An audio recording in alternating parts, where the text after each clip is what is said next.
Hi, I'm Roger Love, celebrity vocal strategist and top-selling author.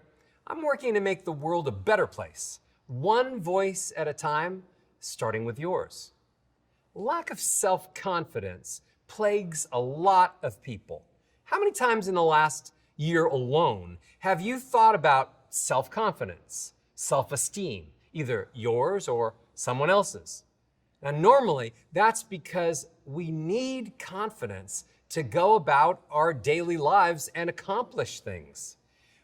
When you even ask someone out on a date, they consider the invitation based partially on their impression of your self-confidence. After all, they don't want to be on the date with you, and you have such low self-confidence that you can't even decide on a restaurant for dinner. She or he is starving, but you don't have enough self-confidence to say, we're going Italian. It can mess up any level of communication and any level of relationships. When we interview for jobs, we use our self-confidence to prove that we're capable and hopefully better than anyone else that would be interviewed. Experts depend on their self-confidence to write books and share their content and wisdom with the world.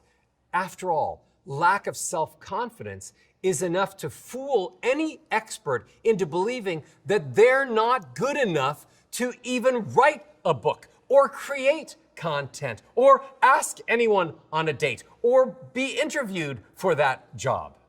Think about movie directors and how much self-confidence they need to make decisions and conduct an army of actors and crews on set.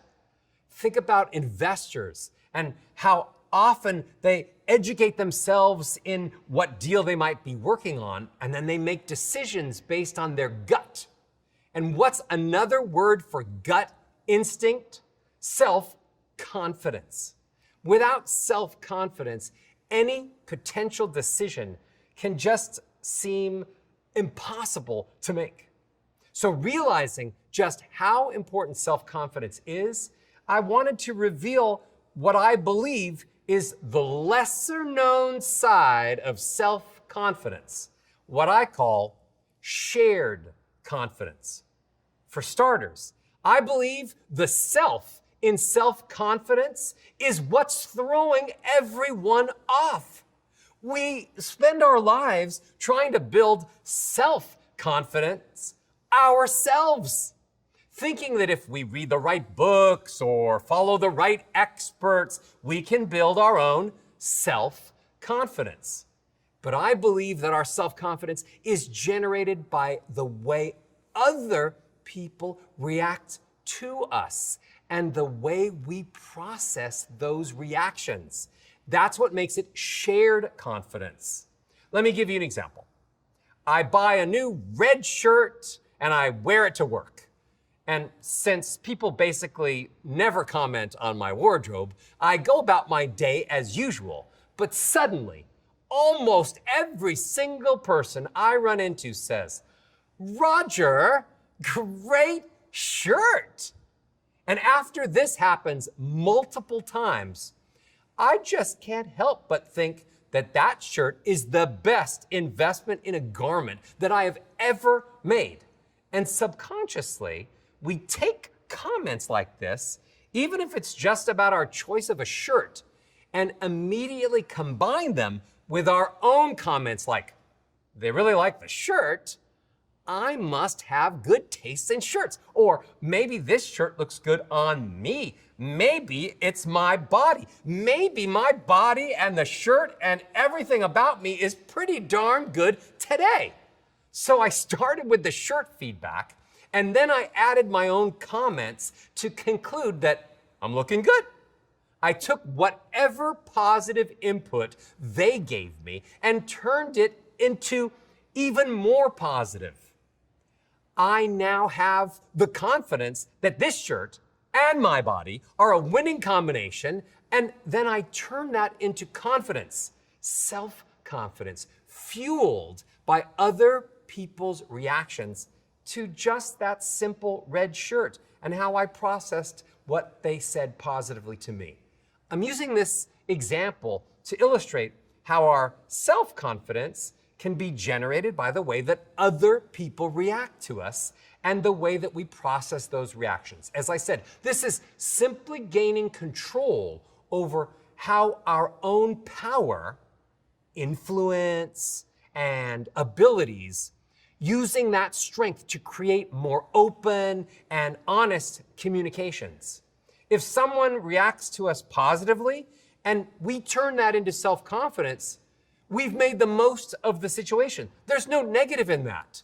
In my perspective, you can boost your own self-confidence by controlling the perception of others, by turning others' perceptions into positive interpretations of yourself and who you are, and that will in turn make your self-confidence skyrocket. And it's fine to sift through what people say and capitalize on the positive parts. That gives you the opportunity to take note of them and then try to be more positive towards others in response. That's how we can turn their reactions and feelings into more positive ones more often, which might just make everyone happier in the process. You're saying nice things to people, they're saying nice things to you back, and like I said, we're changing the world. So let me address the naysayers and explain how it's not a sign of weakness to care about what other people say and think about you.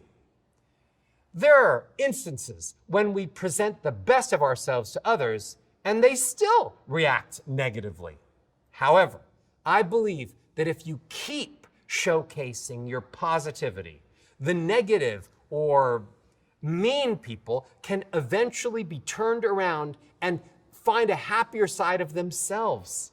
And the best way to go about this is to consistently produce positive communications toward those people. Don't get into the whole negative thing.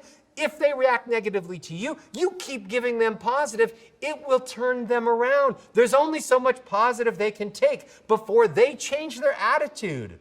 Becoming more influential, for example, by using your voice to create sounds that make you seem attractive or brilliant or engaging. It means that you're becoming an expert at presenting yourself.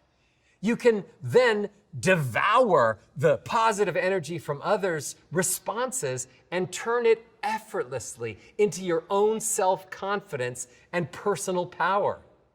After all, I don't believe any of us start with high self-confidence.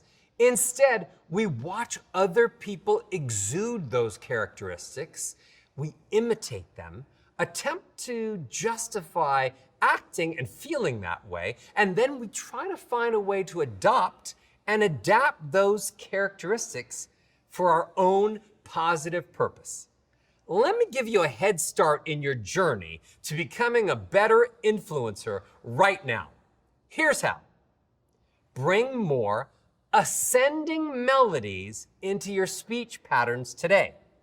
Try to make sure that you're walking up the stairs. Again, let me explain what ascending means. Going from lower to higher. So if I'm walking up the melody stairs, going from a lower note to a higher note, that's exactly what I want you to do. It's called an ascending melody, going from low and ascending the stairs to higher notes. These ascending melodies make others feel happier, so they should react to your positivity. Maybe they'll say something like, "Somebody's in a good mood today," or "Looks like you woke up on the right side of the bed today, Raj." You just smile at their reactions, take it in, and let it make you even happier. Then feel good about cheering others up in the process of boosting your own self-confidence, all just from simply having melodies that go from lows to highs. Shared confidence is an effective way to build self-confidence and then use that self-confidence to make your life and the lives of everyone around you better. If you want to grow your self-confidence and influence skills even further, go to the speaking section at rogerlove.com and get 4 free training videos and start right now.